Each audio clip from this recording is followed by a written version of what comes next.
Streaming.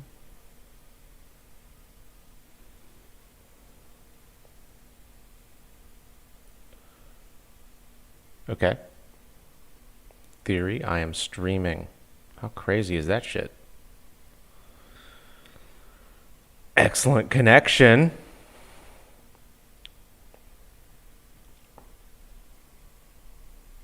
How do I share the stream?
Is that... Okay.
do. Google Project 0.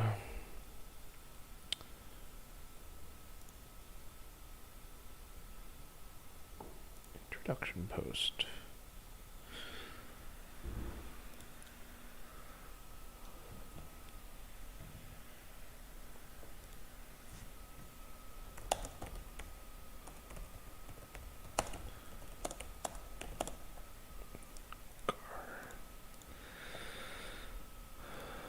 How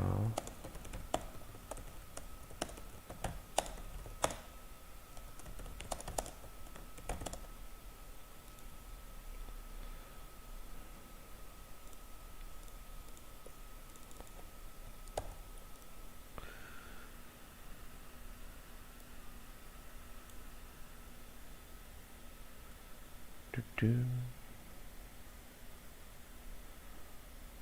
linky link.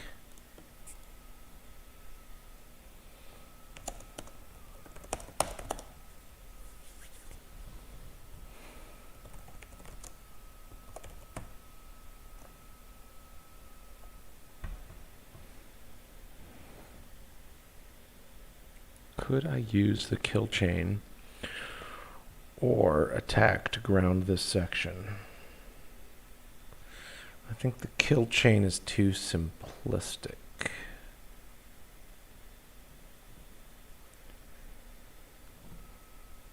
But maybe. Never say never. How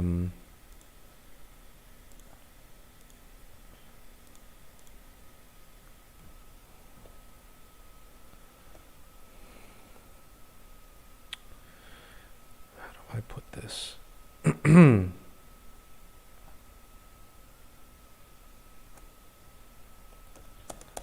As the clearest example, if you cannot,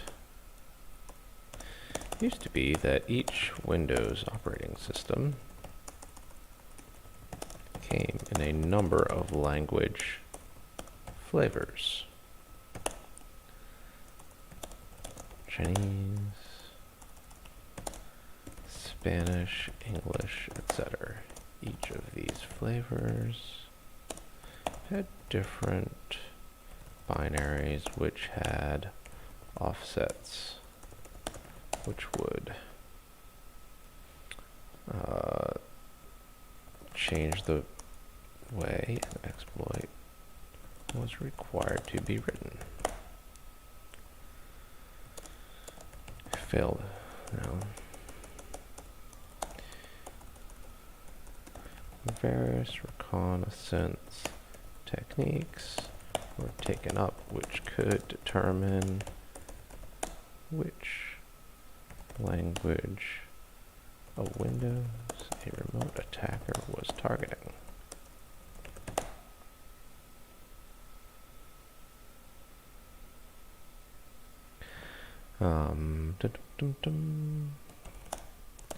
Some cases it was impossible to determine the difference between highly related languages, for example, which shared a similar character set. It's Kostya Korchinski's work. Protection for Windows. It's almost 100 years ago.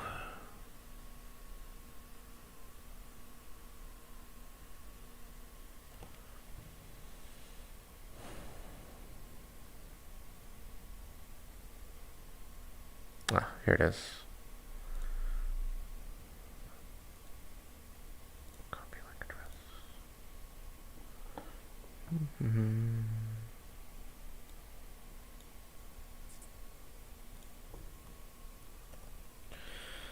I'm just trying to tie this into something very historical, because these are not new ideas.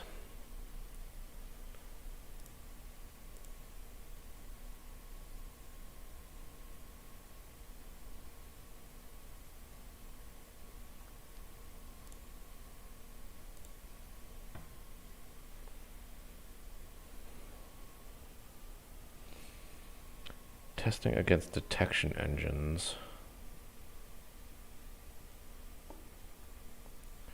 You know, it's interesting that antiviruses are all in ring 0 as well.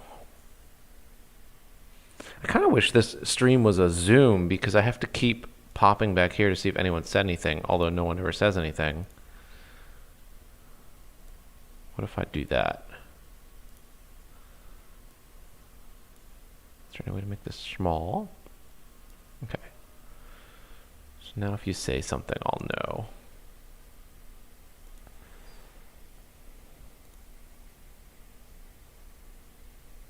Okay. Don't.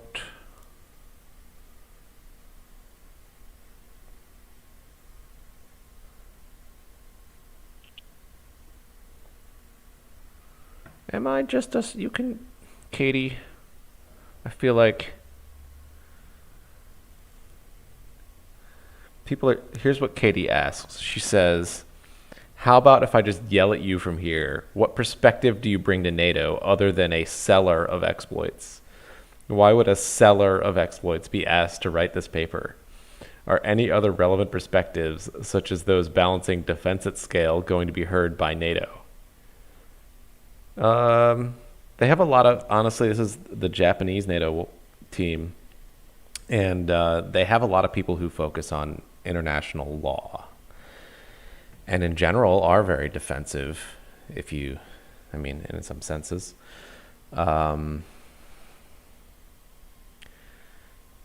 Yeah, I don't know. I don't know, Katie. I don't know what to say.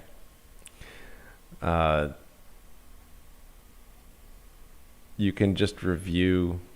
Runa says, happy to review when you finish the first draft, if that'd be helpful. Just clicky, I guess, on the link. I don't know how to share this document with her. Okay. Well, you know, there's always going to be haters.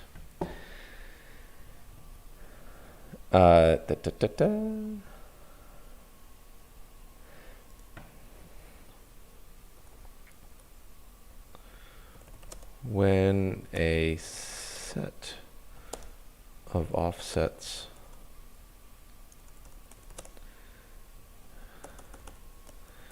attackers then had a choice, invest in building a large database of possible offsets to find corresponding offsets that would not crash a target.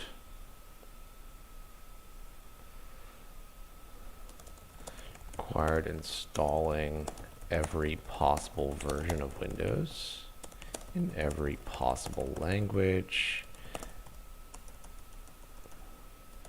and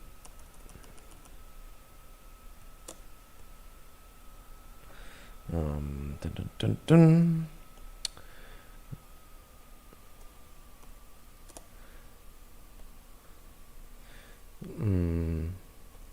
Or attackers could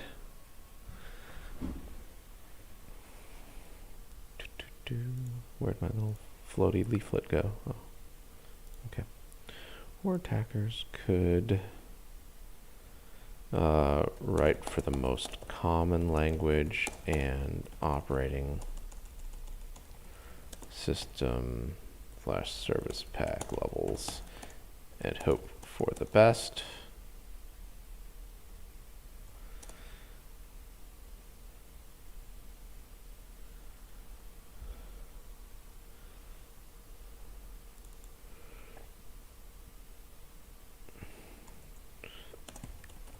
To have enough reconnaissance information that they would not fire the exploit against a target which might crash.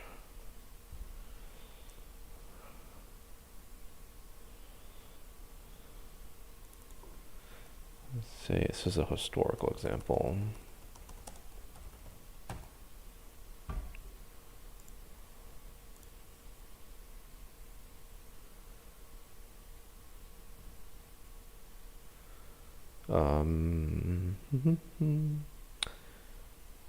Katie thinks that my expertise is limited to selling things. That's just silly. So silly.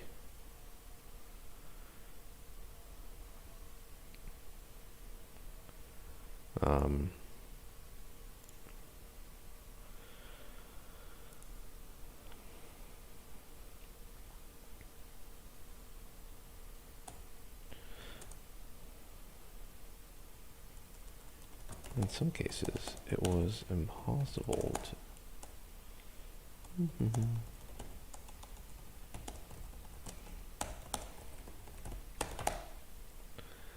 to create an exploit that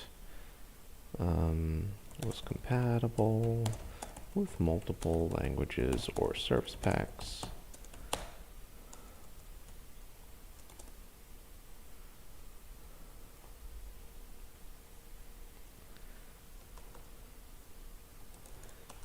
At which point a much higher investment had to be made in finding new ways to do more and more detailed reconnaissance for targeting, and more effort had to be made porting the exploit to all of the potential target combinations.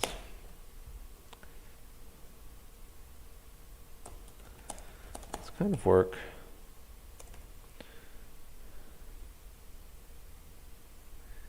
has this kind of, I'm gonna call it that's not a dilemma.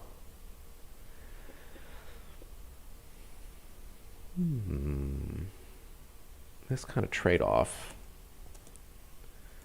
has been seen recently with the Eternal Blue exploits.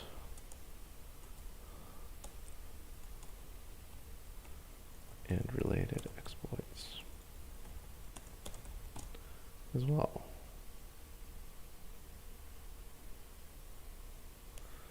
What was the RDP one that came out?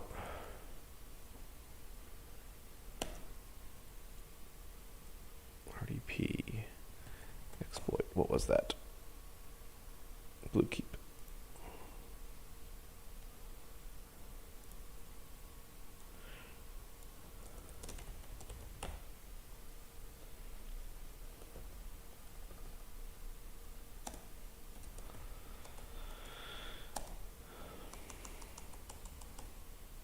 As well.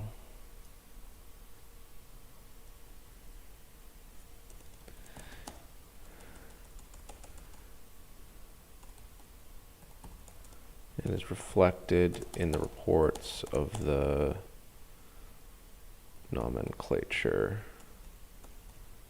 being related to Eternal Blue Screen.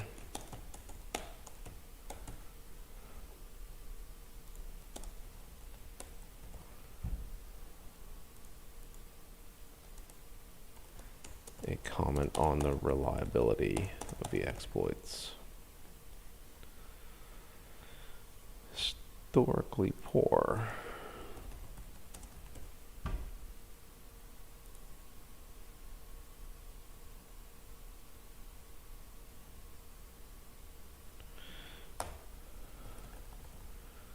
Reliability.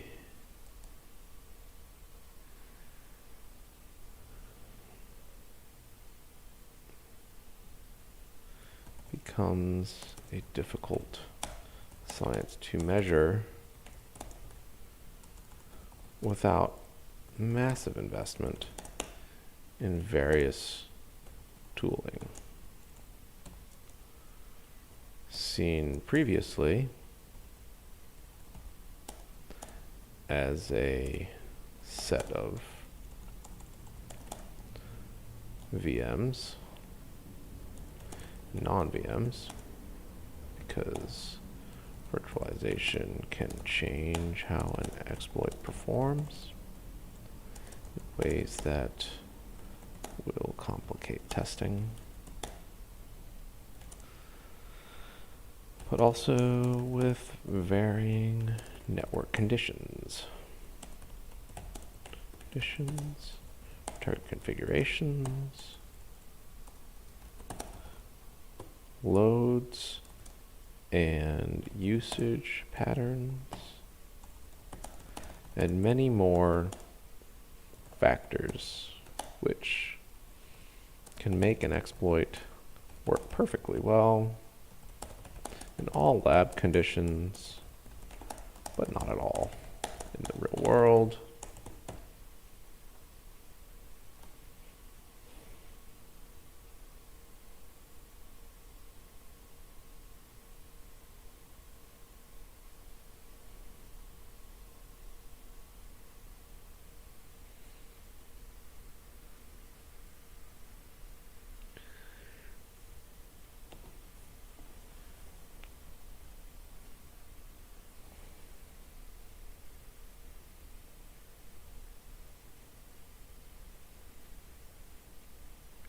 Okay. I want to talk about implants as well,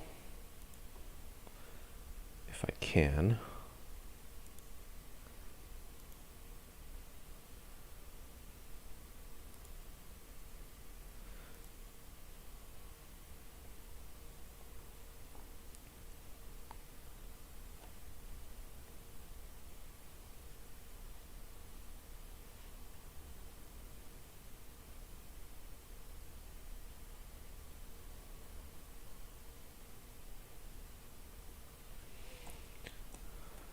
As a continual theme, there are policy decisions to be made in terms of many areas. Where to invest and how much to invest in reconnaissance and target determination. No, oh, what did I just do? Hopefully that worked. And what to do when potential failure conditions are found while an exploit or implant is in use.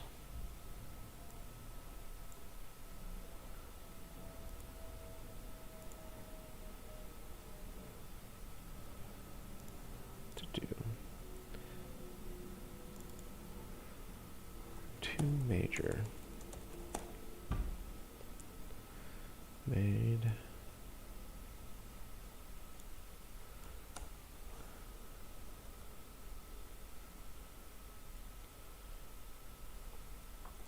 in some cases the value of a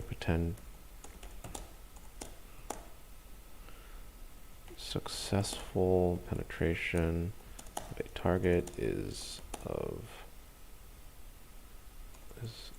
so high that many organizations utilize exploits that have the potential to DOS the target when they fail.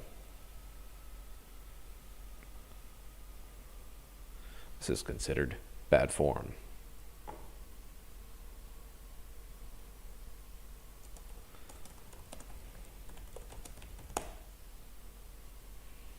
Fail to invest in proper testing.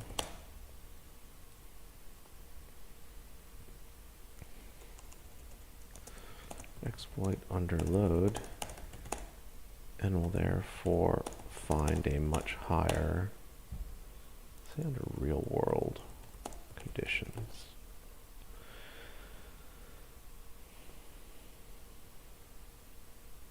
Find a much higher failure rate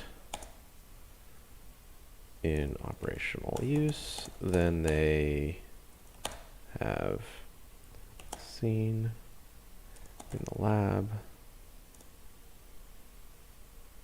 can see this with crimeware. I should find a reference.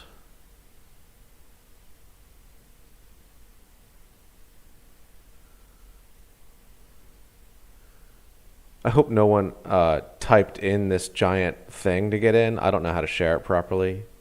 I guess I could just share this, right? In the chatty chat. Can I share it in the chatty chat?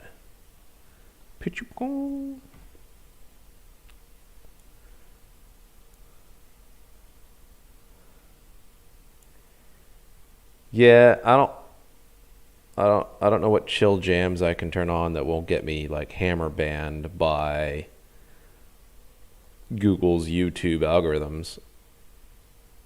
So that's why I haven't done that. Otherwise I would.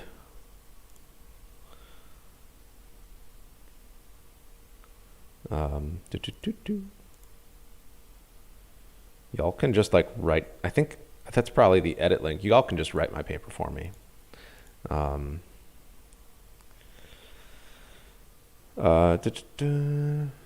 Okay, so this brings us to another point. A responsible organization will gradually, I'm going to just cut and paste from here.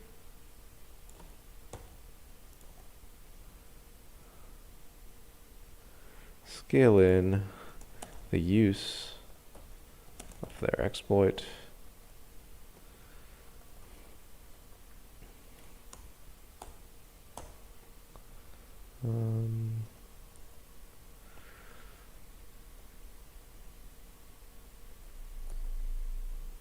Let's say how much to invest in exploit testing.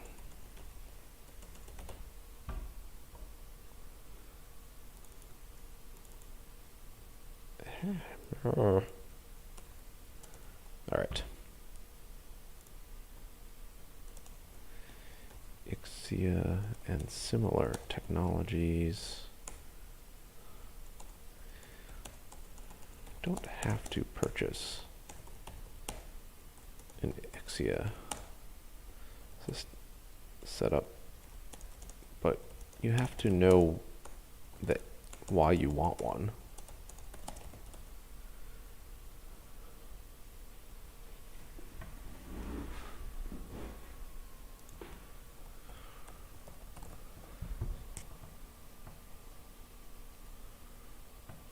I feel like this is especially true with SQL injection, and like people don't realize this, how much you are DOSing some random web farm. I should write that down. I need to write.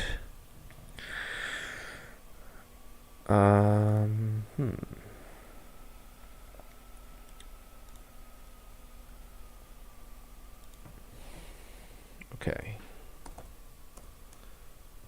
As another example, many remote web application attack classes affect the underlying databases of their applications, and those databases are often used by other unrelated applications.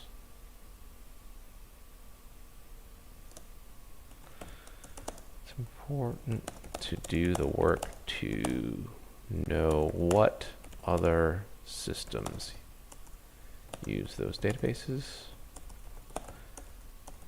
before you launch an attack that may temporarily cause extremely high load and DOS those other applications.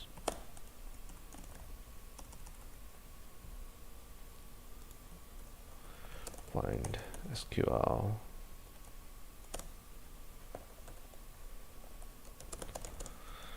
Looks obvious.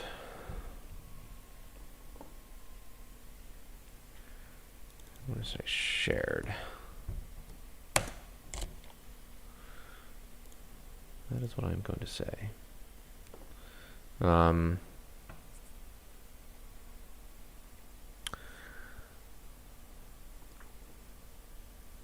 I wonder if this paper is supposed to be like 800 words, and I've already like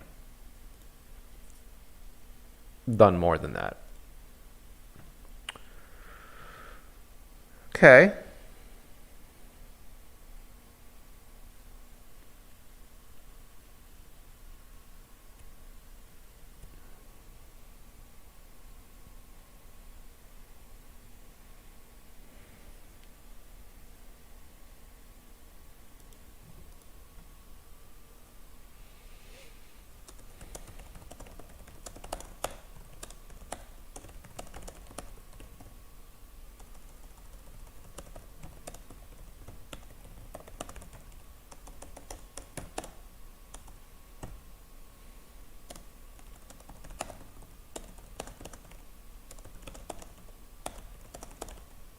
Well, let's talk about antiviruses and implants.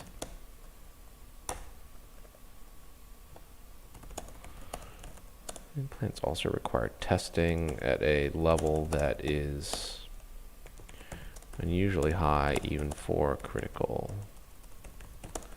infrastructure software, as they must work in conjunction with both currently known software, typically antivirus software. No, it's just called host integrity software.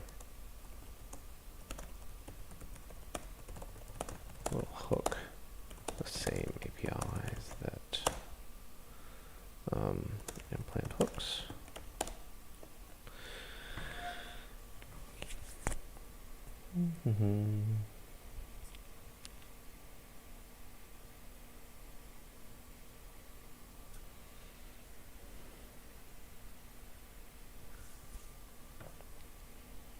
I'm kind of making this very public because I really want the Russians and other people to all follow a set of rules that does not include NotPetya, if that makes sense.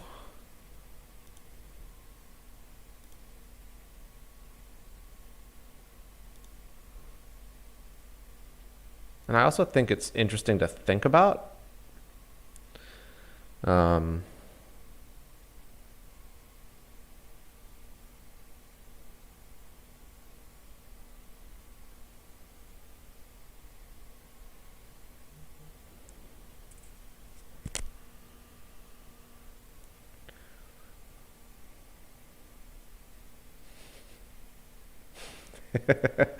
Every time I read Katie's yelling at me thing, it makes me laugh.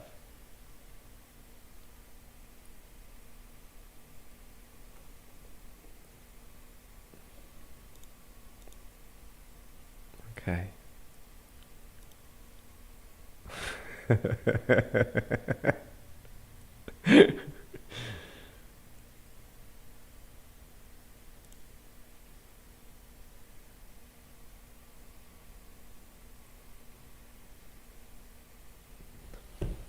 People are hilarious.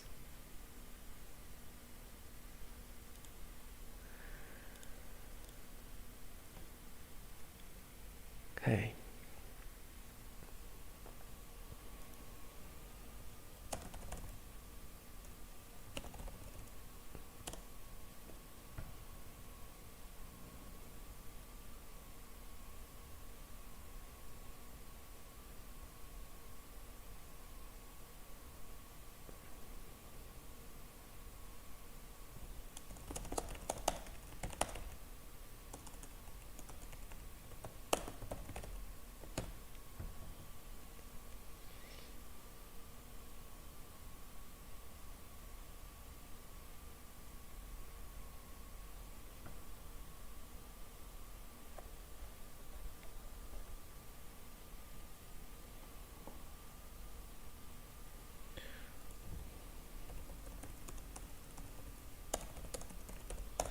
There's another piece of software I really liked.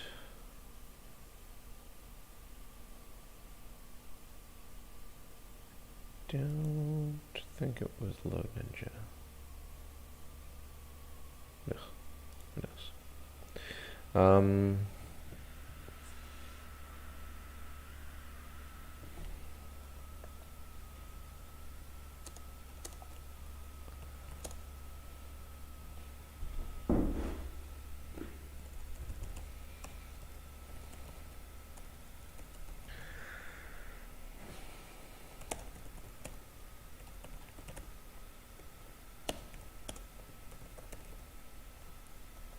Cause detections.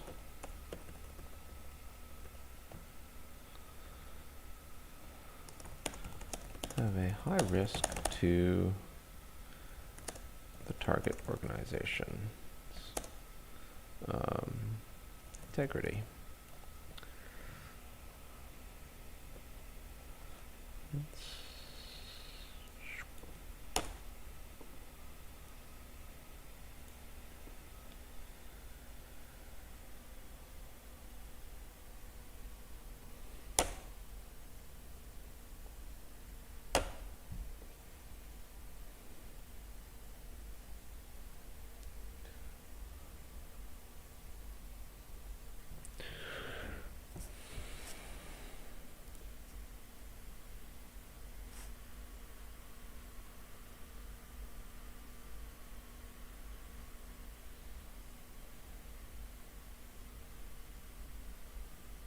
Hmm.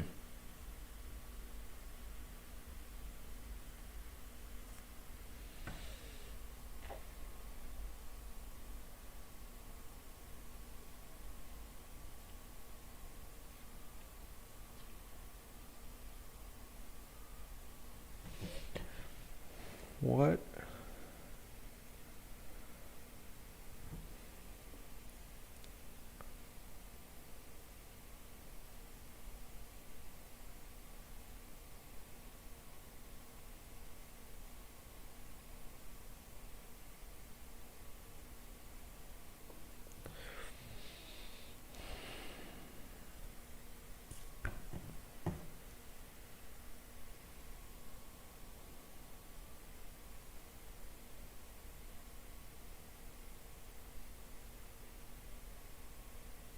Yeah, I need to pull up all those P0 reports for sure.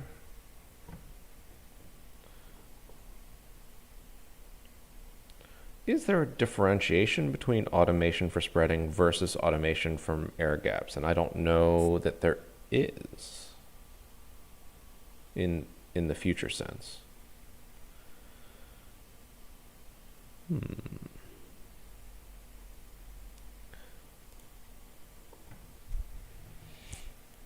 Too Boy Scouty. It can be inferred that the U.S. government is okay with targeting software made by U.S. companies. Can it be inferred that it is okay with exploiting U.S. cloud companies? That would be a no? But it's an interesting question. I mean, I guess we're definitely fine with breaking their terms of service in some areas. Would we have carried out the SolarWinds attack in the way? No, I don't think we would have. And I think we would be extremely annoyed if someone else that we were allied with had.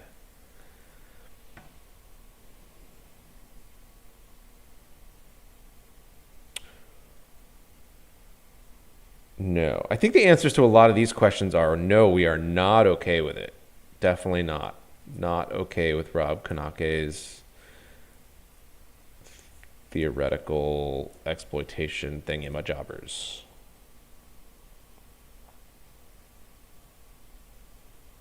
Because if you were okay with it, you would not be doing supply interdiction. Supply interdiction is not easier, I don't think.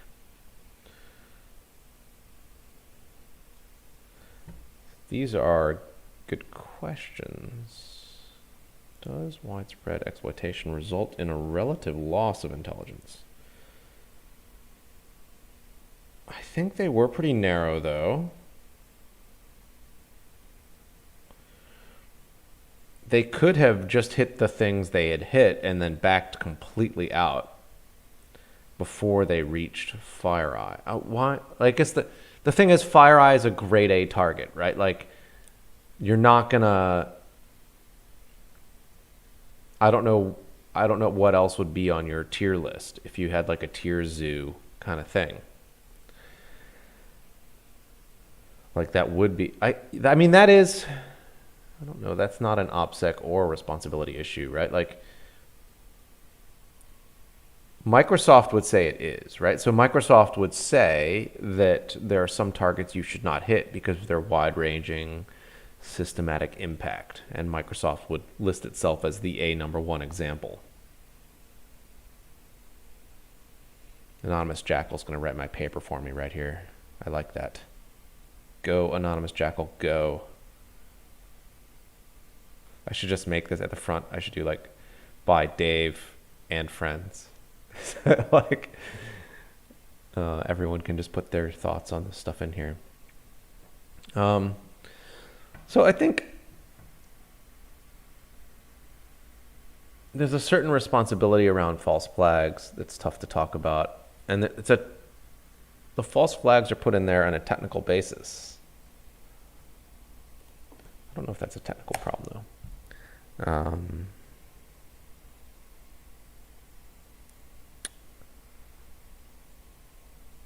Okay.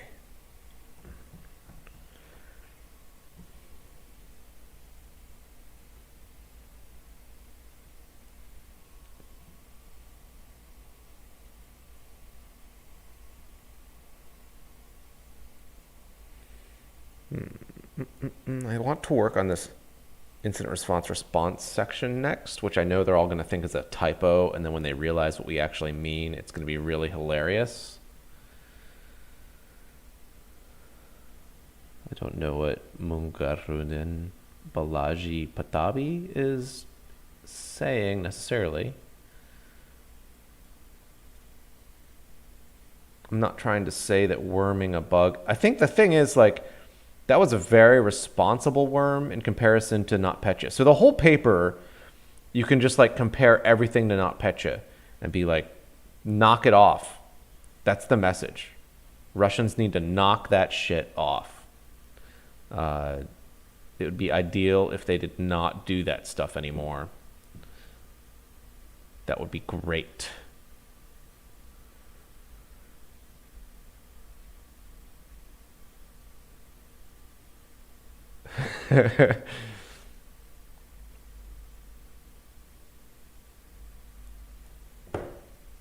Okay.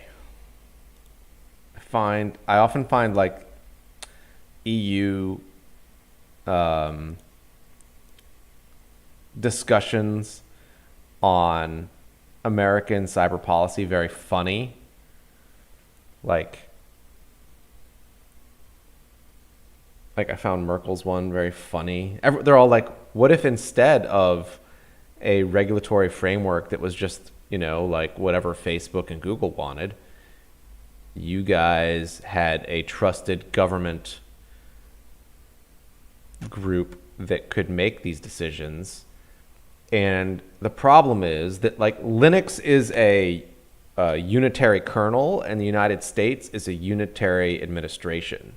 So whatever political person is elected president has complete control. There's no, nothing in the U.S. government is safe from their control. They are root, and they're root on like a 1990s era Linux system. And so we don't have the ability to do like any sort of nonpartisan government organization that's going to decide what speech is okay and not okay on a private organization. It doesn't make any sense. No, Chris, this paper is, it's not prescribing. It's, in a way, just setting the coordinate space, if that makes sense. Yes, it is like how to be a responsible nation state actor in cyberspace as you are messing with other people. And I also want to point out like what it takes to do that, because I think one thing in the policy world is that people for some reason still think that you can just sort of like bootstrap your way up to this. Like I would like the aspiring nations, let's say Saudi Arabia and everyone else in that genre, to also realize what's involved in doing this without causing systemic risk that outweighs any benefit to them or other people. So when we get super mad at them for doing something super irresponsible, they're not like, oh, but this is just how it's done. Does that make sense? I don't even know if you can hear me. I got to be honest. This is the first time I've done this. This would make more sense as a Zoom meeting where I just shared my screen, but I don't know how well that scales. And also, since I'm essentially unemployed, I don't have professional Zoom yet. I haven't invested in that.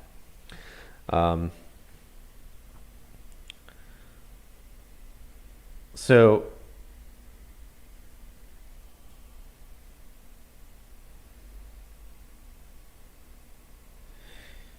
there should be a norm of self-competency, but I think we would, the reason I want to write this paper, to be fair, is that we say these things in a very broad term, and I wanted to drive it straight down into the ground in terms of some level of specifics that we could point to a little bit just to illustrate it.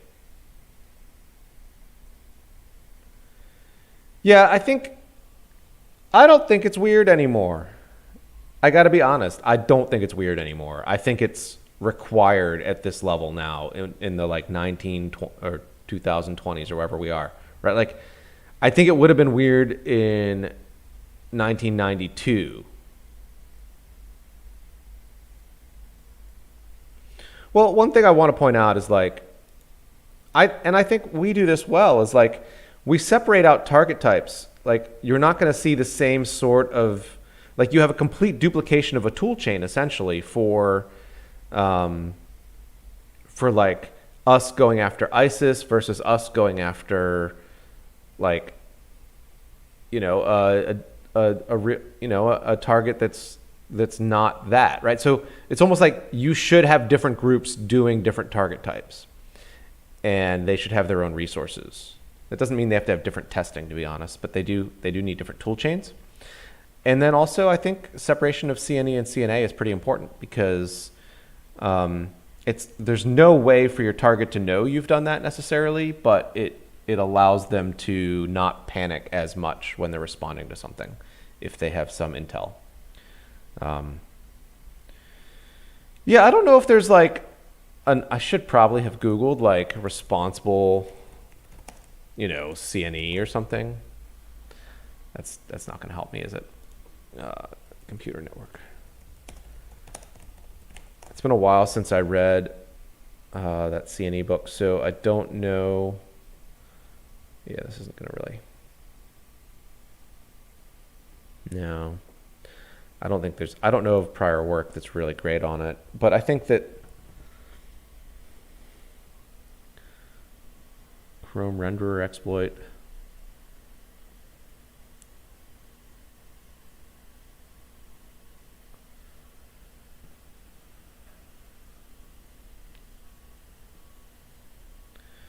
Well, they didn't get the implant. It's interesting. How did they not get doubted? I didn't realize they didn't get the implant here. This is interesting too.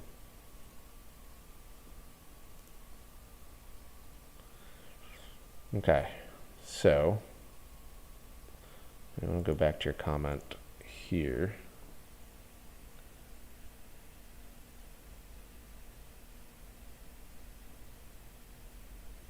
What do you mean by who? I got confused about your pronouns here. You say it would be probably make sense to identify the corresponding incident response organizations and have phone numbers and contacts. Oh. Like, for example, the Russians should know CrowdStrike's email address. And I think this is something they would launder through another organization, like like their CERT, perhaps. Does that make sense? Yes. So you know what? Let me just clicky that into here, as we say. Have contact information ready to go, so you can send CrowdStrike, FireEye, etc. You know, Kaspersky. Information, if you need to, when something goes horribly wrong. Is that a national cert? Maybe that, does that kind of cover what you're thinking here? Yeah, it's funny because like when you're doing penetration testing, yeah, like you would always have that, but you should also always have that. I mean, there's so many interesting situations, right? Like if I discover that someone else is riding in on, for whatever reason, my infrastructure, like something goes horribly wrong, I shouldn't be like telling the New York Times and hoping they read the article, right? Like I should be directly being like, hey, I noticed this thing is happening to you via my Tor email or something, you know, like, I don't know.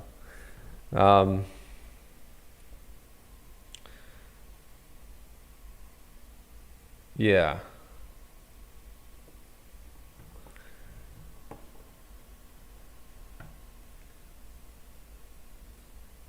I mean, I'm trying, obviously I don't want to rub in the face of the Russians that there's groups that they probably have that are not doing this very well. You know, I also think that like everyone's like, oh, well, it's a proxy. It's not, you know, it's a non-state actor. It's not us. And I'm like, it kind of is though. And it's also kind of your responsibility to get your non-state actors up to this level of skill set. And maybe I should say that in here. Let's write a conclusion. It's your responsibility to get your non-state actors up to this level of ability. No, I don't like using ability again. Of competence. Or do it for them. Something like that.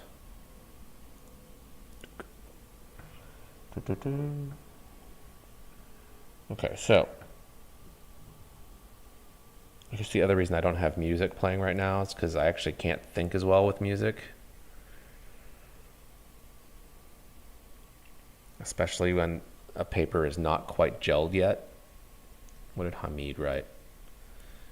You might not know Hamid, but he is an expert as well. Crash reports were being monitored. Yes, where did we see that?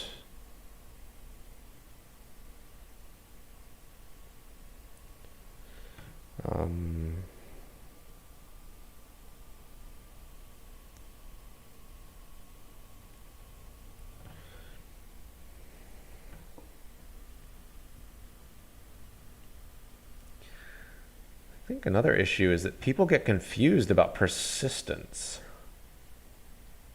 And persistence, I think people for some reason think persistence is what you do after you've been discovered.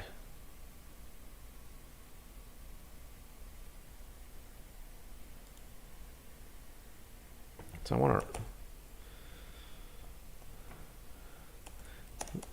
I'll just write that here.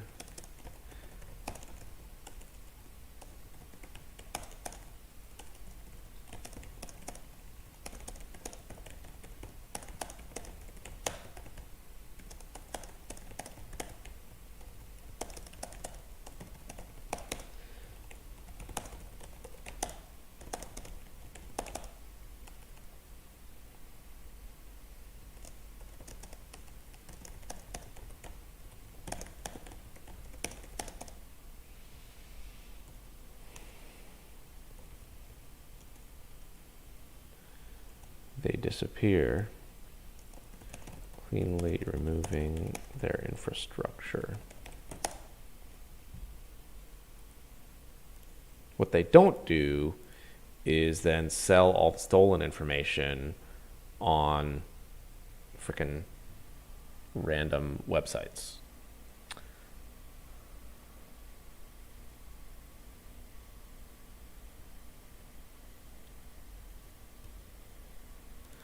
Let's say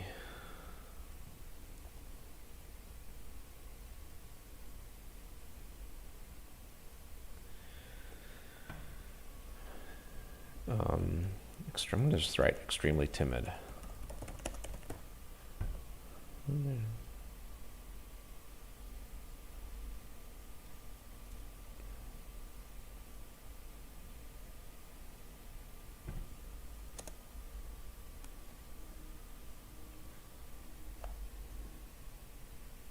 Who is calling me? Don't call me. No one needs to talk to me. Okay. Go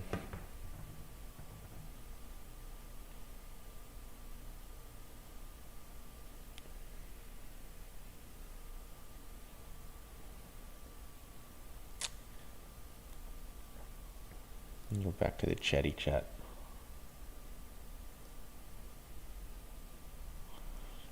Okay, I don't know how to make this chat stay on top of the screen. It's very annoying.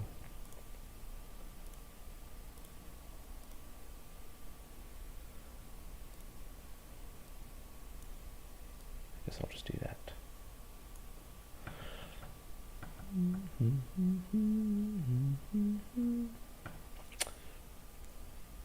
I guess I could sing instead of having, you know, your fat down tempo chill jams. I could just sing the Overwatch tune to myself.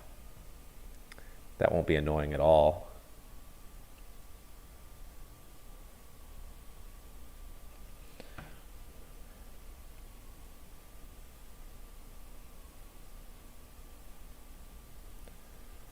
Okay, so there's another aspect of this that I think is very weird, which is the only us, like using encryption on your implants. And I'm trying to figure out a way to put this in the paper. I don't know where it goes. It might go here. Encryption is a balance between reliability and confidentiality. Investing in a public key setup with per target keying is the most secure, but has the potential for being confused by the operators and hence losing access to targets. Also, implants need a death date where they self-destruct. Like, that should go without saying.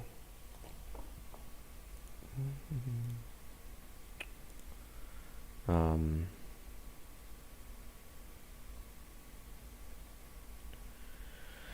they should default into not running if they discover badness. I don't know how to say that either. Investing in a public key setup. Protecting your target's sensitive information as it exits.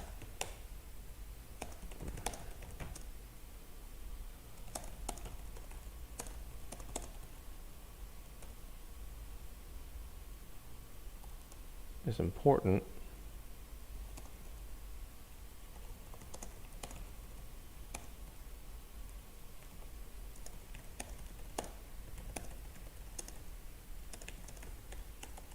Can I say this somewhere else?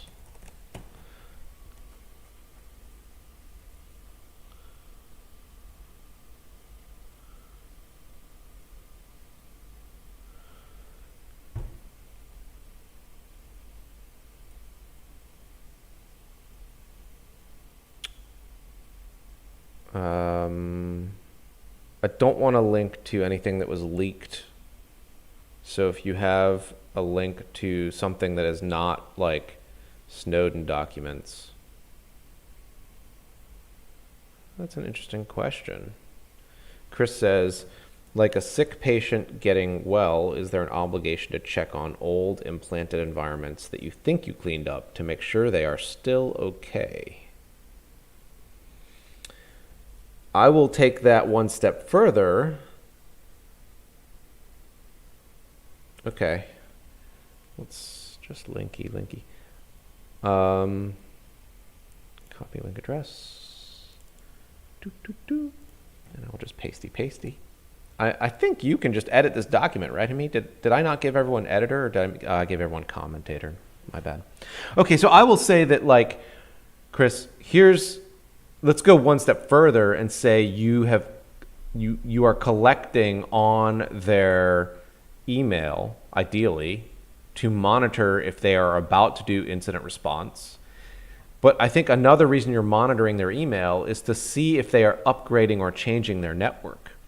And in many of those cases, you need to either be able to prepare for those upgrades, or you need to get out.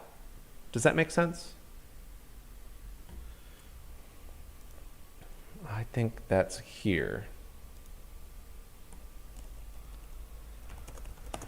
Email for oncoming incident response, but also upgrades and network changes. And if you are not able to be reliable in those potential changes, you need to uninstall and get out. I don't know that we lack a code of ethics, in the sense that I don't think people are unethical. I think it is an unwritten and undiscussed code of ethics. It's an unexplored area, since so much of this happens either in a classified space or simply with a lot of emotions. Like if we go to read like that very annoying Microsoft blog, what's his name? Brad Smith, like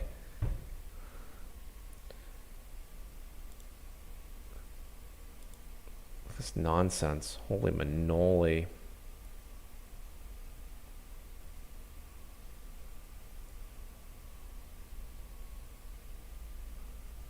Global importance. I mean, I think most of what Microsoft says is wrong, but not all of it. And that's what makes it so difficult, because what they're really not wrong about is two things. They believe society, global society, is at risk of systemic risks, and we shouldn't be, because people are being irresponsible with their offense. That's correct. And I don't think those people are us. I think that's not Petya. And they also think that there's like an undiscussed coercion and just parasitic load that's just weighing on companies, all companies, but in particular, companies that have to do incident response. And so it's just not fair for like a medium-sized company to have to like do a humongous cleanup job at, $1,000 an hour per consultant. They just don't have the money, and the insurance companies are not able to cover this load. And so I'd like to find a way out of that, right? Like, so they're not wrong about that. They are wrong about a lot of other stuff. Who knows? This nonsense. They're just so wrong. I don't even know what to say about it.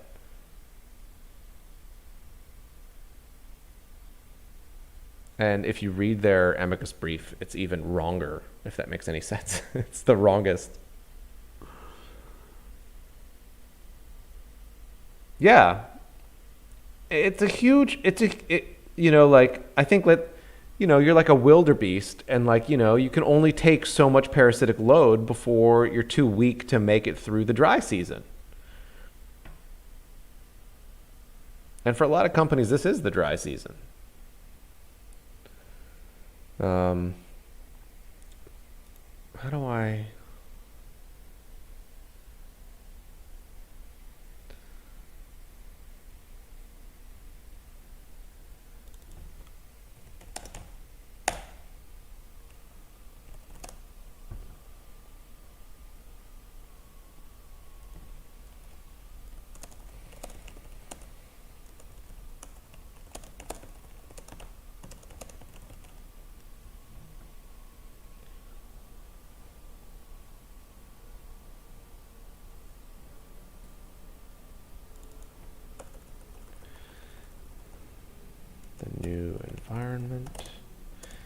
responsible actor, offensive actor will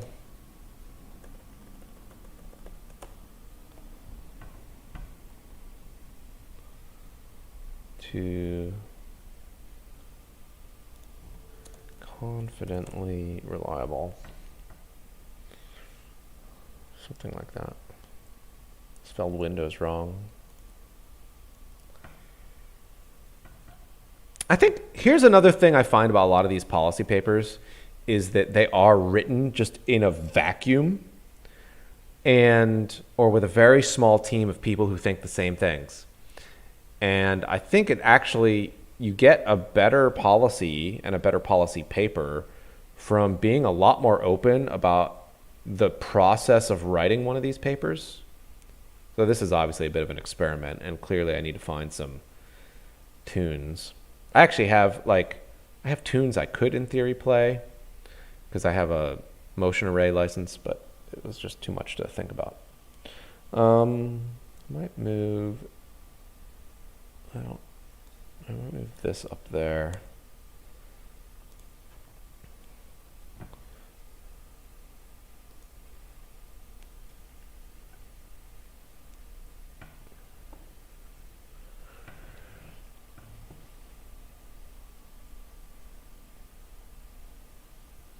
All right, I need to grab a quick coffee. My brain is slowing down. Maybe Hamid will finish writing this paper for me.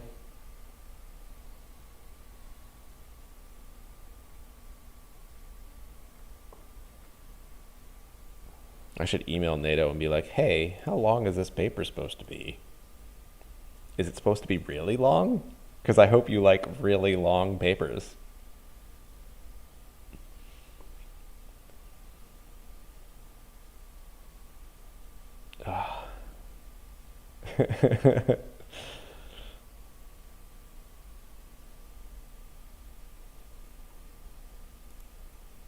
People are like, it's anxiety inducing to write a paper while people watch you. And I think everything's anxiety inducing in a way.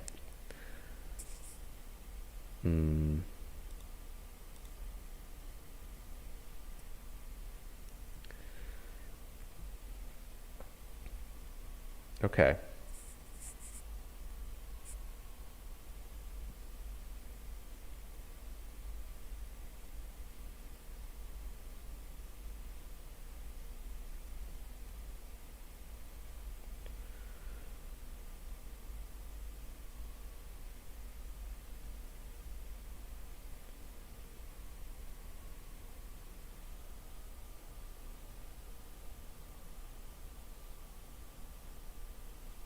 Okay, I'm gonna go heat up some water, make some quick coffee, and come back. In the meantime, you're gonna have to hum the Overwatch theme song to yourselves. No, refer link to, yeah, I mean, I wouldn't.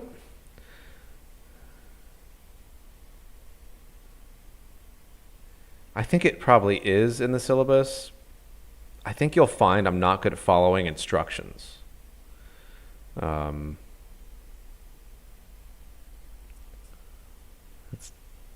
It's not a skill I have. I kind of want to get these papers out. In fact, you know what I'll probably do if they're like annoyed about it, which I don't think they will be, because they're pretty chill, is just cut it down to whatever they need by just ripping out a section and just being like, you guys can be less responsible, maybe. It's a possibility. So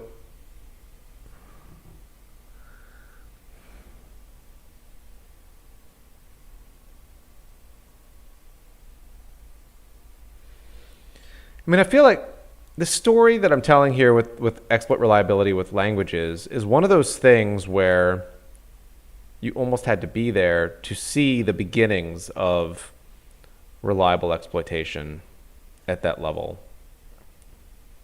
And then you get to this, which I think is very interesting.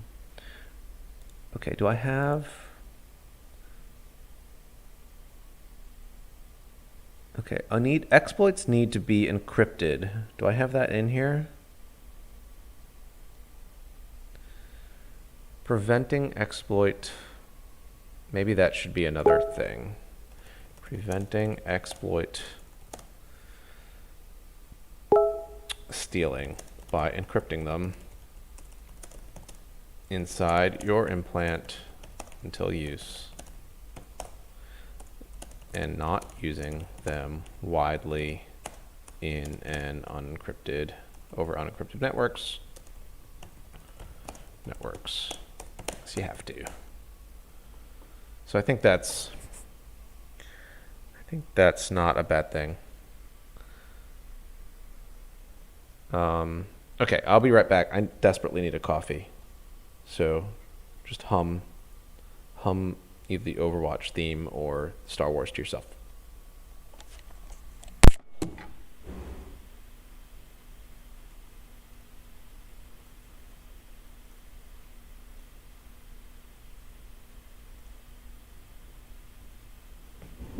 Do.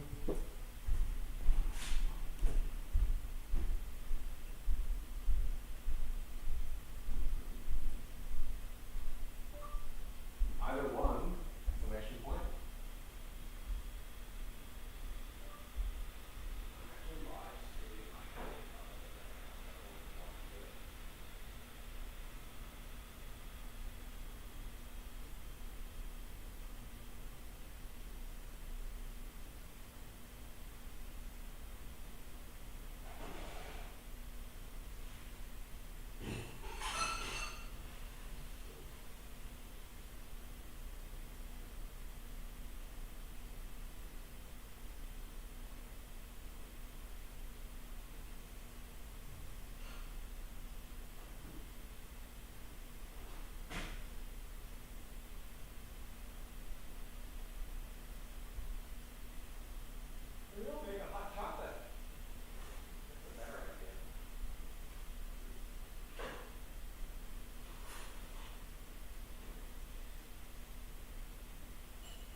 Boom. All right.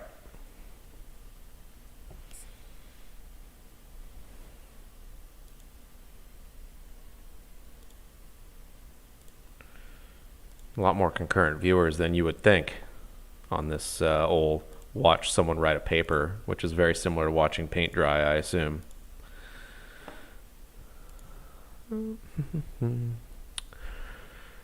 Okay. So I actually got hot chocolate. Highly recommend hot chocolate for keeping dementors away. I don't want to turn this into ASLR though. ASMR? ASMR? Don't want to do that. Okay.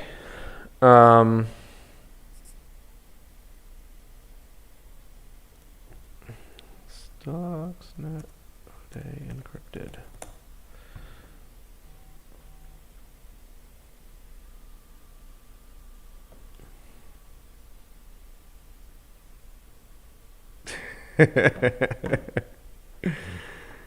Yeah. We don't know what's in the encrypted section.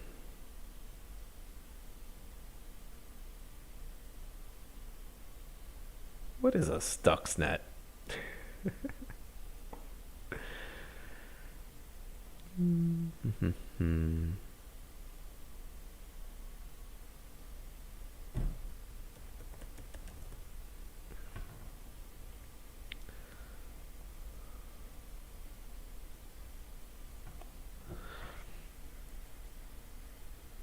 Okay, so maybe Gauss is better.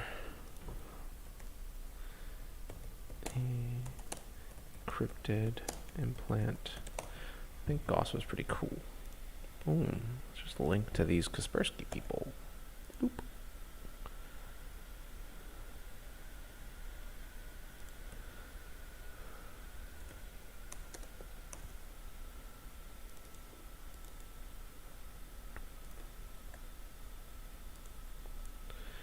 Okay.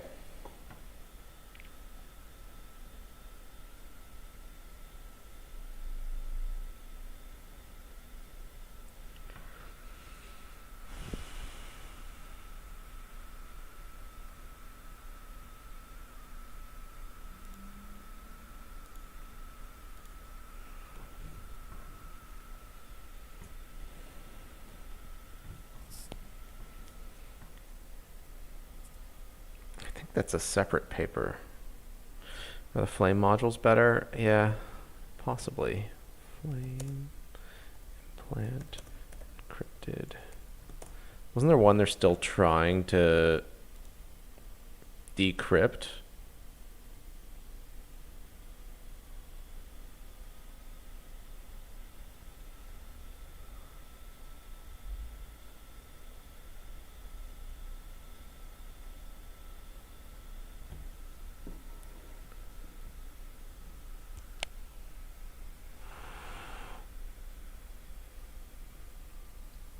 That's some super fucking hot chocolate. Holy shit. I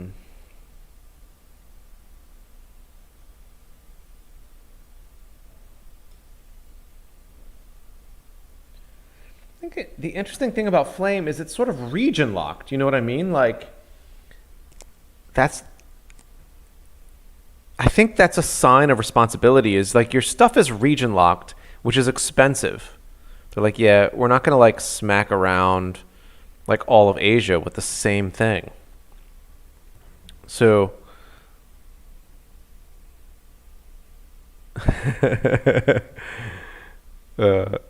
people are like, if I had known that my dot comments had been live streamed, I would have actually written full sentences. Cracks me up. I'm going to say, someone's like, who is this for? I don't remember the name of the org. I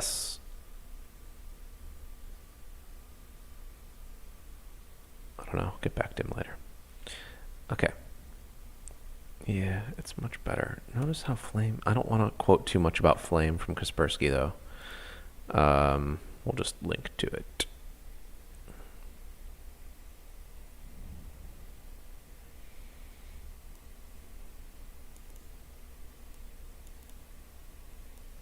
Hmm.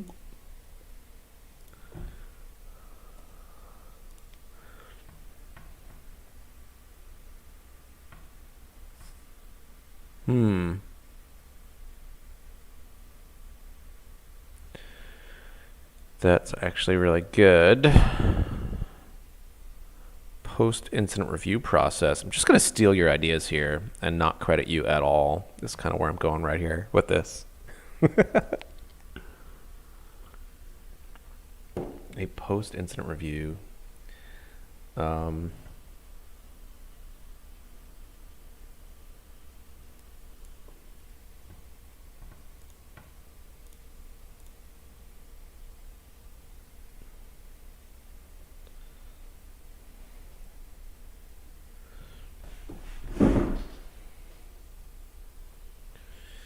Yes.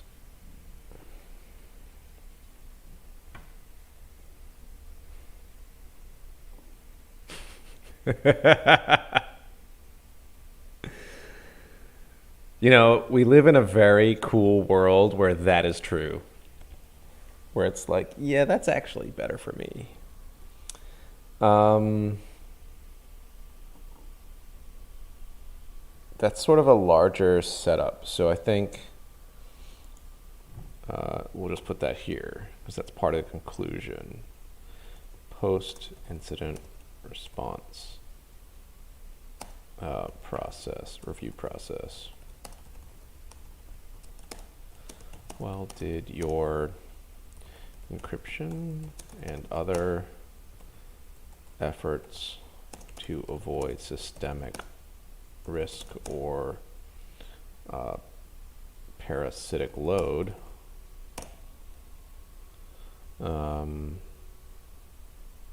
work, and how can you change them to work better without unduly affecting your operational success?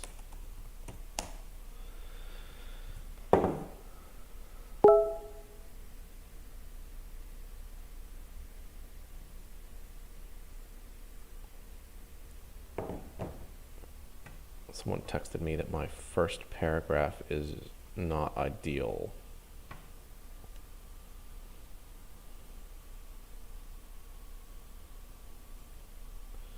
Yeah, the writing was a little confused. I wrote it really late at night. Um,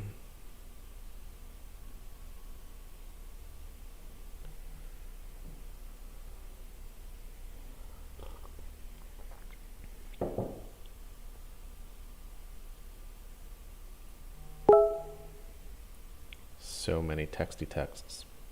Um,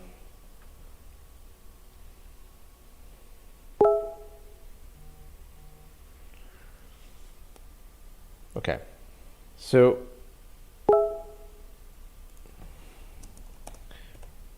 geofenced or verticals.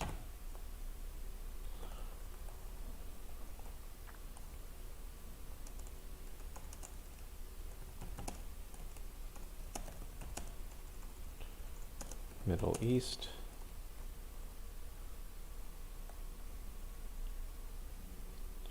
Or verticals.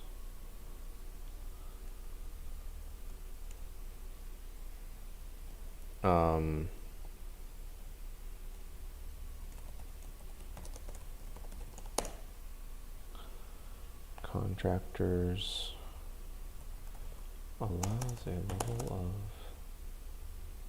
I don't know why this is more responsible, to be honest, but it is.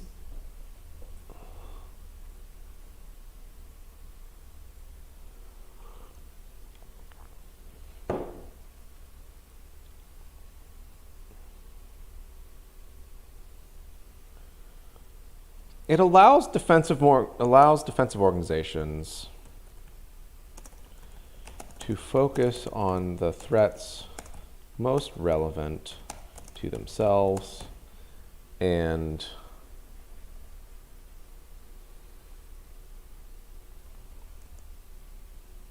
means they don't have to over-invest in areas of protection that may not be really may not allow their businesses to run.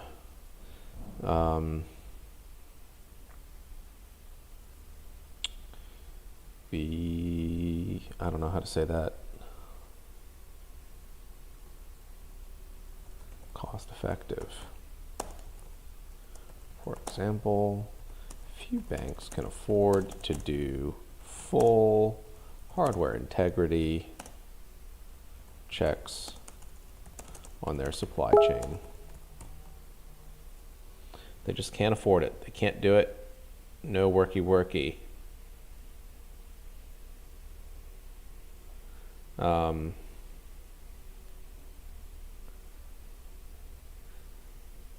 People are telling me that Katie doesn't like me. I don't know if that's true, to be honest.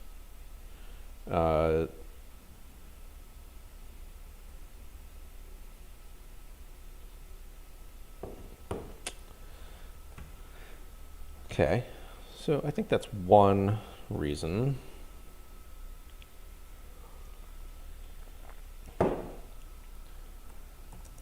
Should they have to?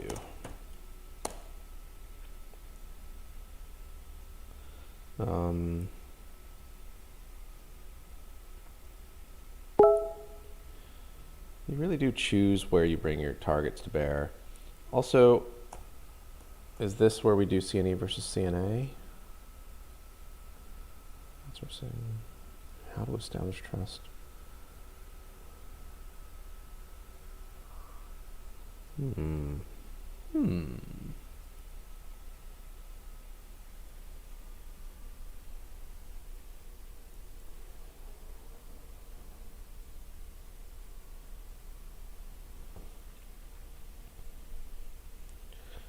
Paper is definitely better than it was yesterday because of everyone's comments, but it feels like it's getting further away, which I think often happens with longer papers.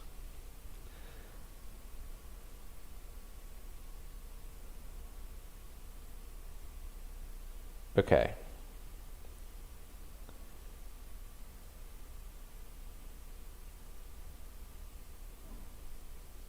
This needs to be, I'm going to highlight the areas that need a little bit more work.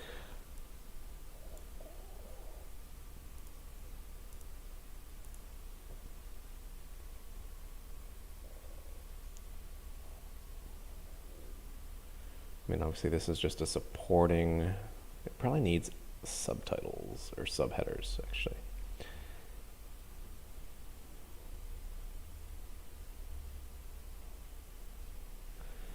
The thing is, some targets may have an internet or financial posture that would not allow them to recover from an attack. In some cases, the risk of downtime would adversely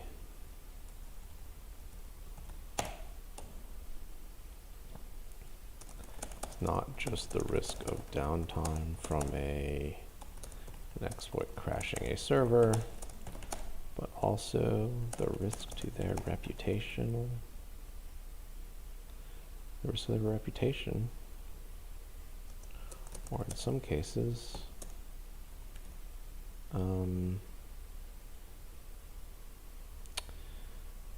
there's certain people you can't hack because they will get shot.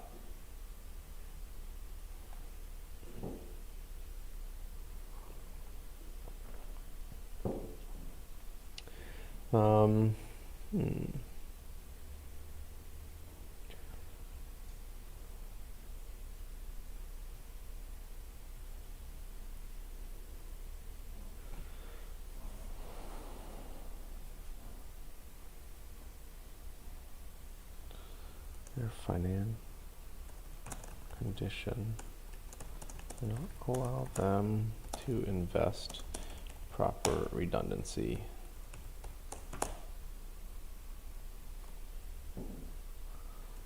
Or modern software stacks.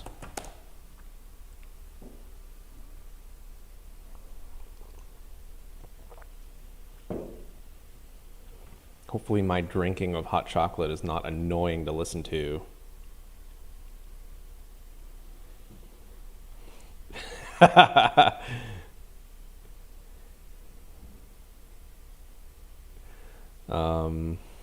Oh, there's the Red Team Ethical Limits article.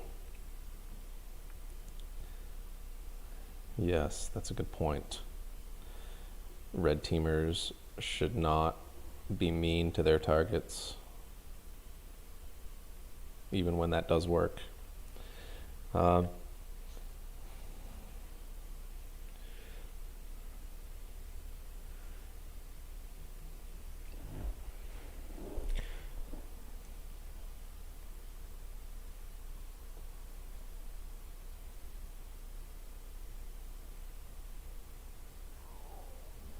Current norms are for not hacking certs. They're attempting to say that that's the norm.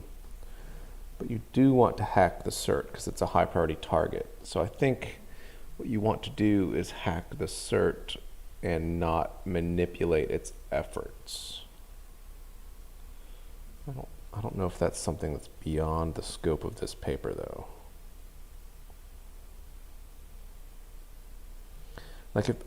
Okay, so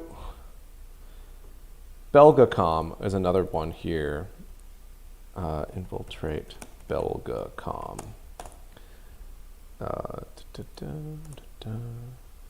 Talk. I think it's on Vimeo or something.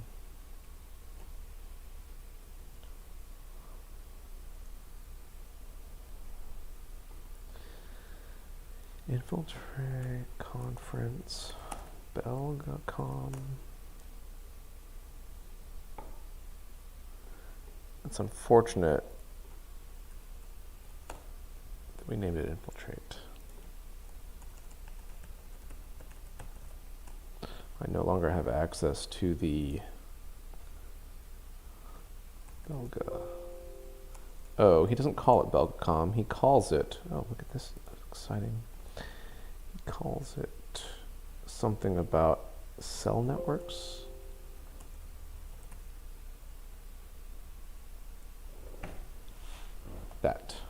This one, video. Slides. Wrong slides.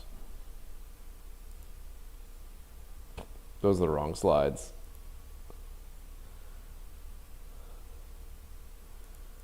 Okay. Oh. Here we go.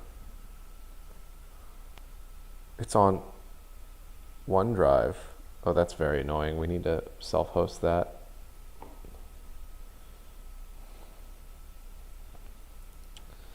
Like, this is a really good example.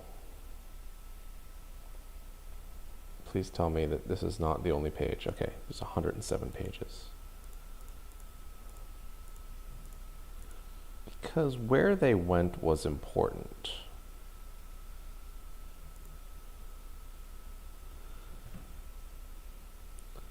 Like, they chose to be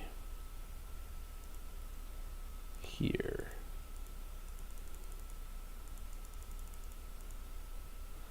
This is one of those talks that no one watched, but is really good. And I find that, like, one thing that I've made a lot of effort in doing is focusing on listening carefully to talks that are in a foreign accent. And because everyone wants, like, there's always this idea that, like, it is the job of the speaker to spoon feed your brain the information. But for most speakers, that's just impossible. They're doing it in a foreign language. It's a really complex subject. Most people are not that great at speaking in general or putting the thoughts in a coherent fashion for you. So I find there's a huge advantage in, like, just listening to, like, the more obscure talks on the subject that are in a foreign language accent or even translated from a foreign language into something else using Google. And this is one of those that I found just really quite worth it. because the material, I mean, like, there's no other paper or talk on how these networks are built internally and where you would go if you were a high-level attacker, what the attack surfaces are. Like, just look at the value of this kind of material. You just don't see this anywhere else. I think it's amazing.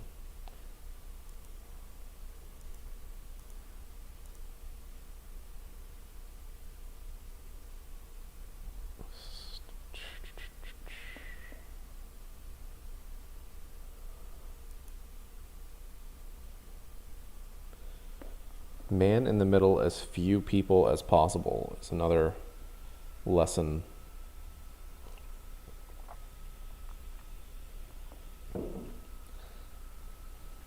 Like, this is also true with 5G, because 5G is a very similar architecture.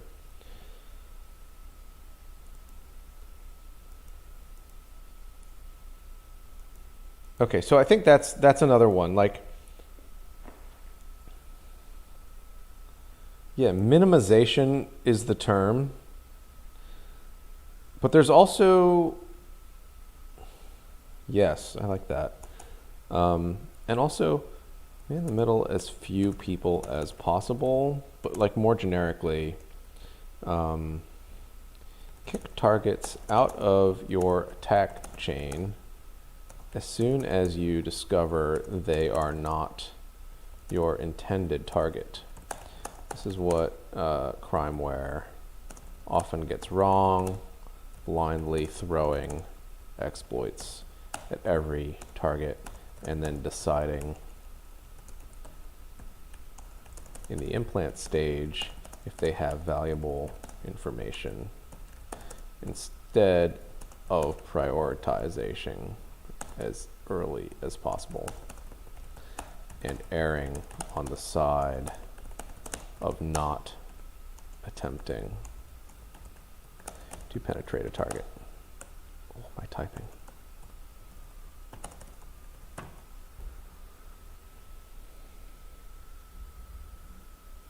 Okay, so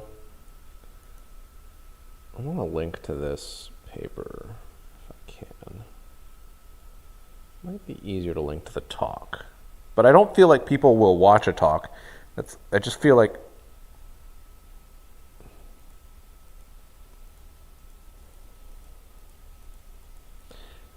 okay, to state it simply, put your implants within a network.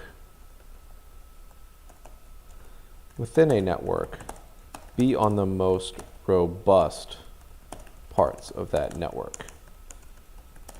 The parts that don't have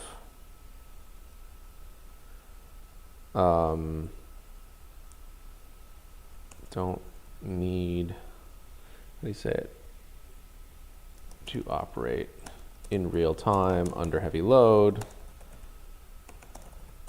for example. Athens Affair. It's true, that is another one.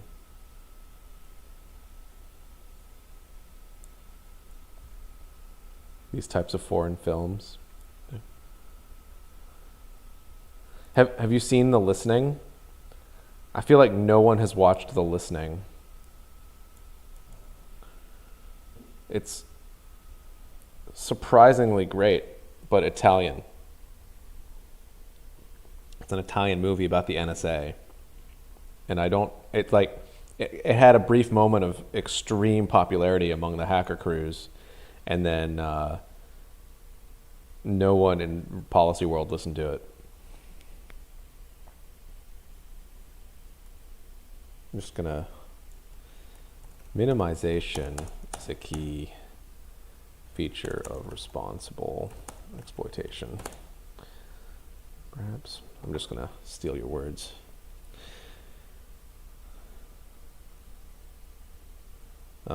You know what? I want to link to this. I'm just going to linky. Just linky.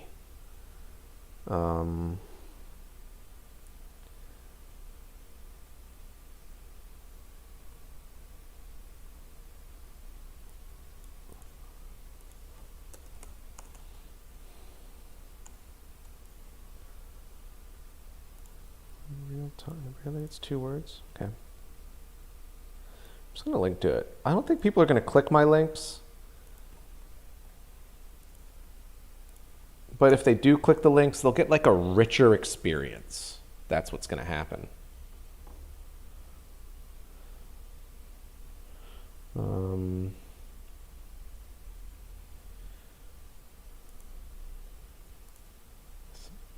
It's not even norms. It's just like some frickin' standards.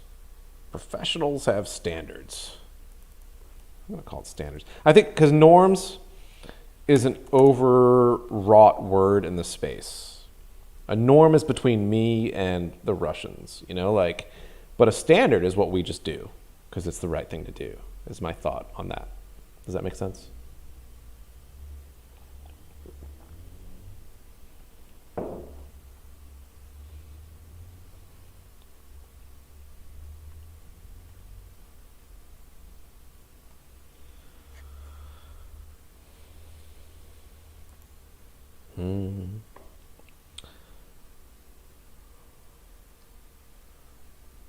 This is a better paper than it used to be.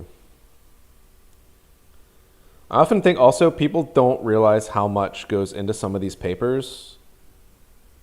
Oh, yeah. Is a norm? What is it when you hold something? It's not a standard. You're right. Standard's not the right word. What is? I don't like norm either, though. And I lost the paragraph too. Stop. Just rules? Guidelines? Because if you say norm, what people are going to think that's internationally recognized. They're going to, I mean, you can, on one hand, I agree that like, yeah, a norm is what you're planning to do. Recommendations. You see what I'm saying? If we say, if I put something in a paper calling for norms, I'm just going to get shot in the head. That's what's going to happen.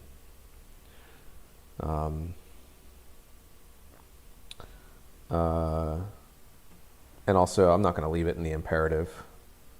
Standard operating procedures. Yeah, I like standard operating procedures. Better than what we had before. Boop. Okay, maybe that is better. You know, less is more in shell code and in writing.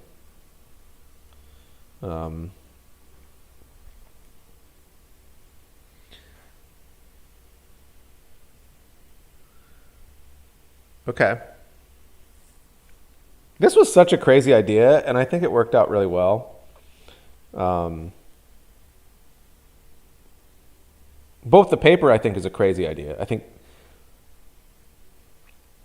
think one of the reasons that they even bring me into this NATO group is to stretch the boundaries a little bit with stuff like this and be willing to talk about these sorts of things. Okay, so that brings me to what they liked, which was the backing out procedures, instant response. When you're backing out,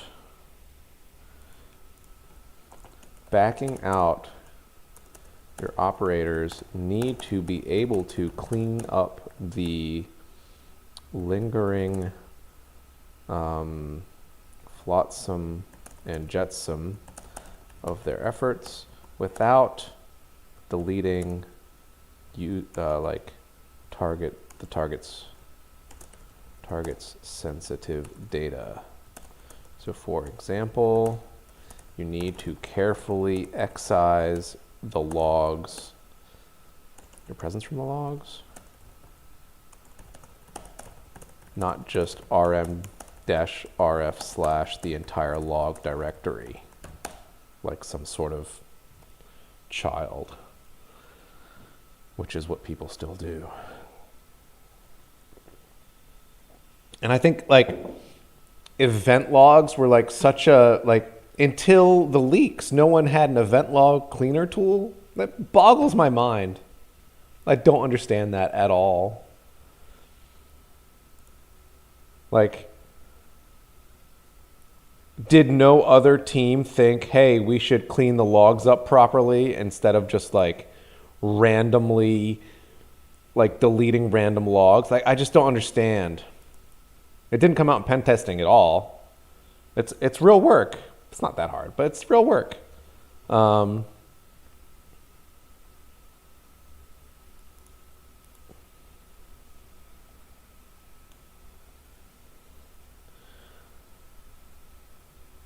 Maybe I should put that in the paper, to be honest. Were there? I don't remember seeing anything in 2004 for doing like cleaning out like one log out of the event Windows event logs.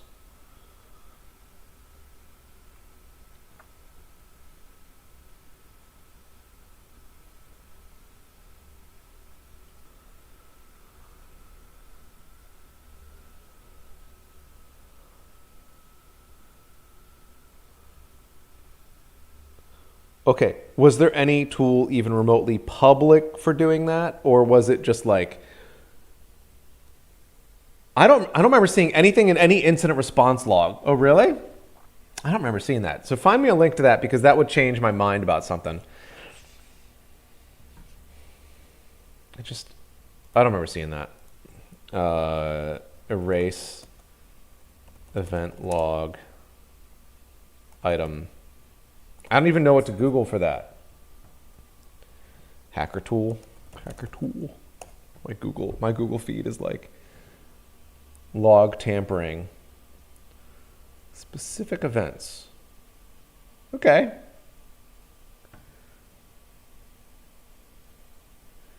No.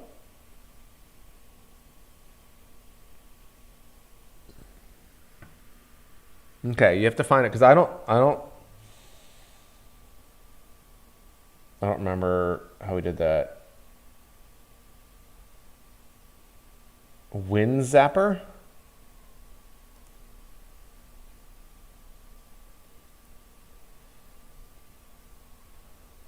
I don't remember seeing anyone use this. I mean, maybe that's a sign that they were doing it right.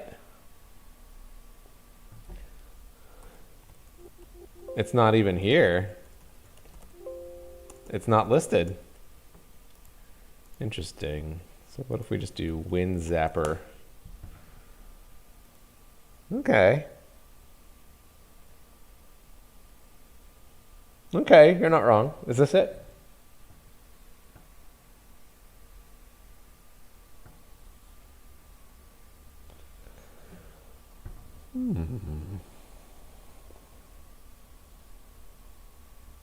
Yeah, I remember this shit happening. That's what I remember being annoying.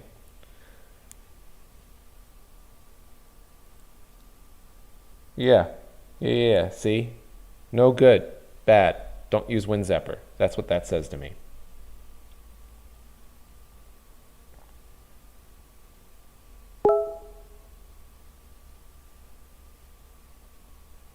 This is just a dumb idea. Like, I don't even understand people who make suggestions like that.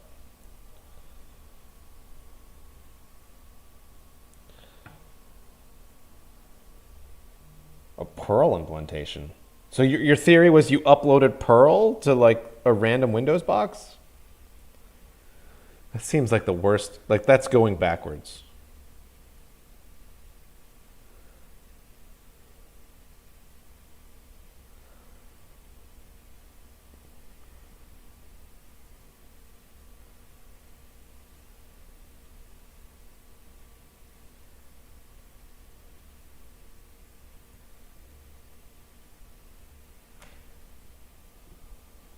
Okay. People are still yelling at me about what Katie said on Twitter for whatever reason. I don't know. They don't have to read my paper if they don't want my perspective. I guess is my my comeback. It's fine. That would just I will read my paper. Okay. But you know what? Let's put a link in there to Wind Zapper. We don't recommend it, but you know, it's an example. Okay.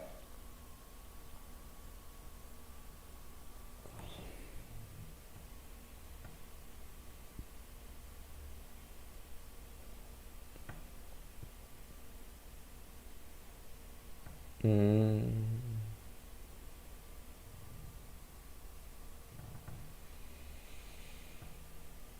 hmm. Proxies. Here's the thing that I think is, like very weird is that like it's in everyone's interest to find ways to help, like this is a hard statement, but like if we could get, let's say just the Russians, if we could get the Russians to respond more responsibly on the internet by doing better testing. I mean, the issue with the Russians is not necessarily that they can't do the work, because we know they can. So let's pick someone smaller, like Saudi Arabia. At what point do you give people resources to allow them to do better testing of their implants? You know what I mean? Like, what do we call it? A cyber range? Like an open cyber range so that they can find out emergent effects of their worms. And that's really what I want to talk about with worms.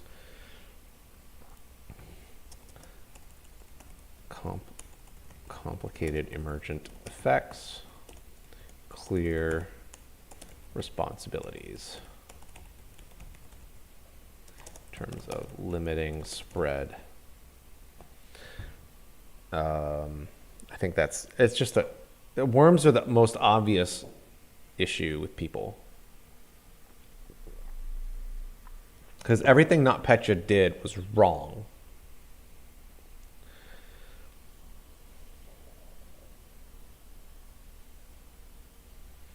Yeah. Even though they're your adversaries, that's the problem. It's like part of the reason we even make these sorts of papers public is to mentor other nation states who we are in conflict with why we do the things we do, right? Like we're trying to explain the why, I think. I am. I speak for nobody. But I think it's still important.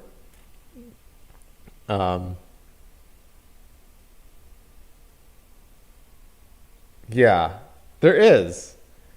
Because even Japan is not like, I mean, Japan's pretty freaking close, but we do have interactions with them that are adversarial. Um,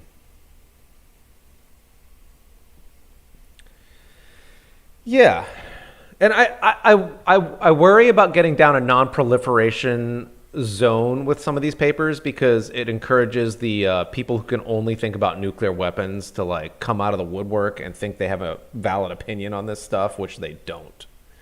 So I generally just don't talk about weaponry because then they're like, oh, what part of your thing is the, weapon part? And it just gets very upset. And then they go into deterrence mode and it's just like, oh my God. I think we've all been there. How big is this paper right now? Perfect. Yeah, and I think we all have a common interest in reducing. I mean, what people will say is we have a common interest in reducing systemic risk. Um,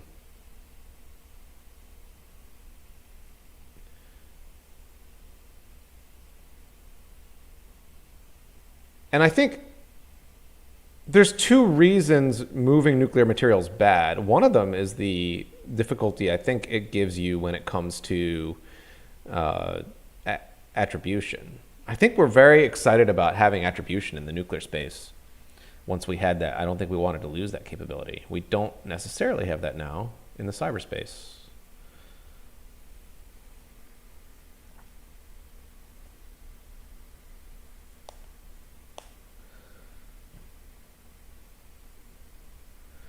I wonder, are there certain attacks? Do you remember that false flag attack that someone did where they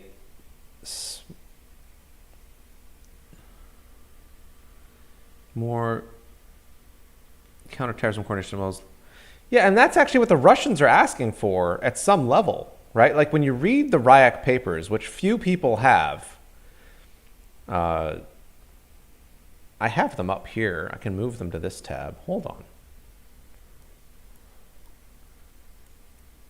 Right? Like, so this is exactly the sorts of, this is the paper from one of the smarter Russians in the space, right? So it's this bit here. You know, he's like, the Russians are wrong about some things and they're not wrong about other things. And I think that's, there is an agreed, you know, I was really annoyed at some of the noise that came out on SolarWinds because I'd much rather have SolarWinds than NotPetya. It looked like a step forward, not just operationally, but just in terms of strategy and like, you know, they did a lot of these things right, but we can't say that because we feel bad for SolarWinds. Was that talk that you did to the UN Peace Group public or not public?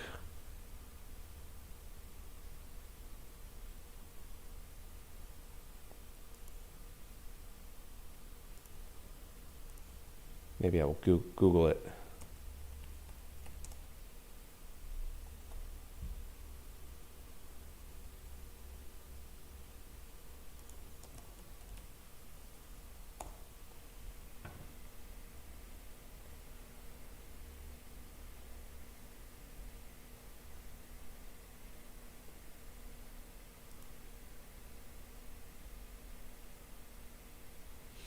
Yeah, I think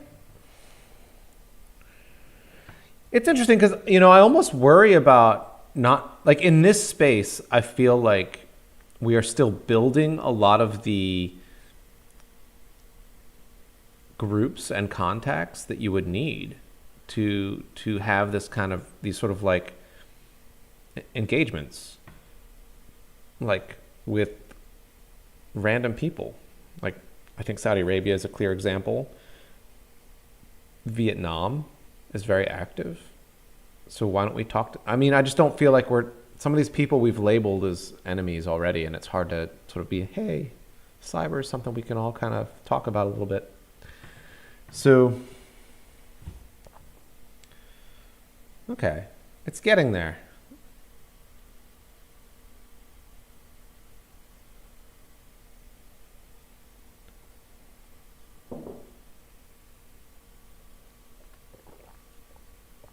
I used to make Hamid do all my other work, so I think it's really interesting that he's doing this paper too. That's good.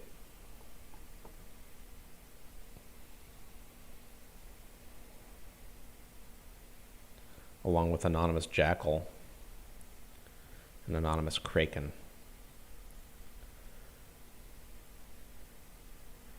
I really want to get this paper done today, but I'm definitely running out of steam for a little bit. I need to go for a run.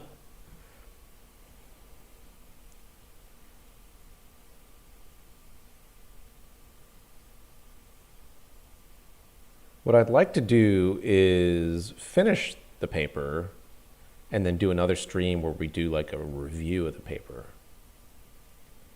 I think that would be good. If you do not think that would be good, then let me know.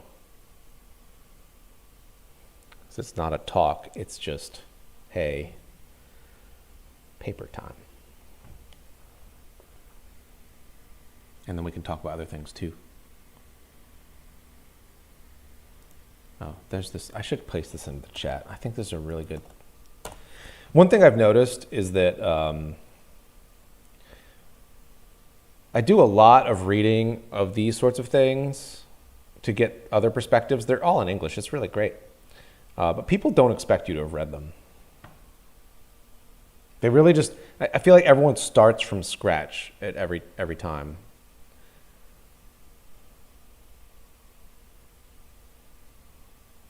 Some of this stuff is just like boilerplate conversation, but some of it, it's like you're trying to piece together what they really think. It's Trust issues need to be solved. They're like, hey. Yeah.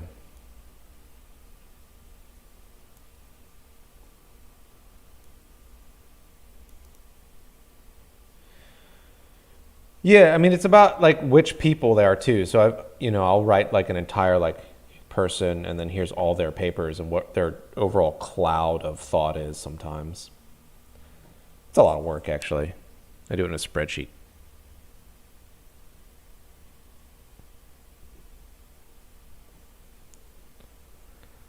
Notes. This is area for notes.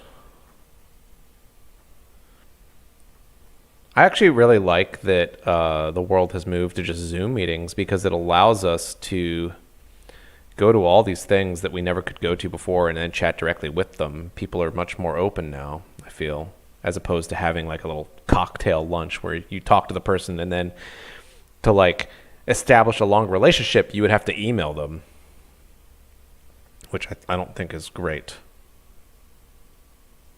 Or, I mean, it worked. It used to work. I just don't think it works as well anymore.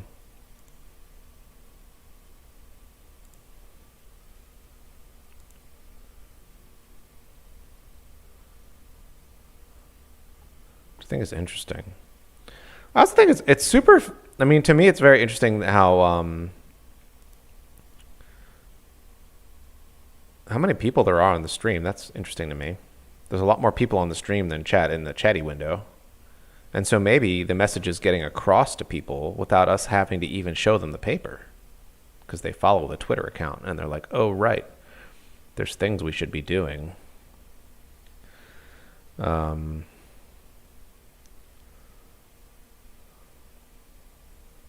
does Laura say here? Oh, yeah. I need to expand some of these things. All right, so I'm gonna go for run. Then I'm going to work on this paper some more, and then I'll probably open up a stream later,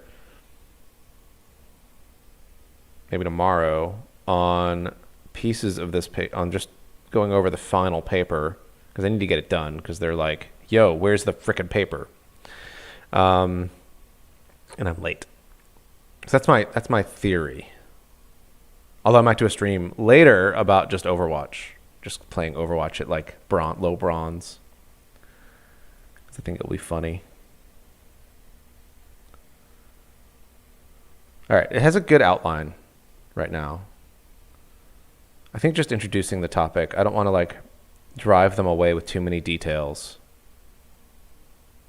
I want to answer Rob Kanake's questions, but I don't know that that's this paper.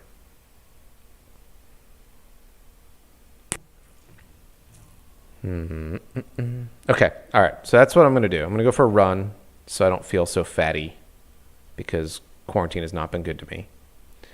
And then I will see you guys later for more of this excitement. Bye, everyone.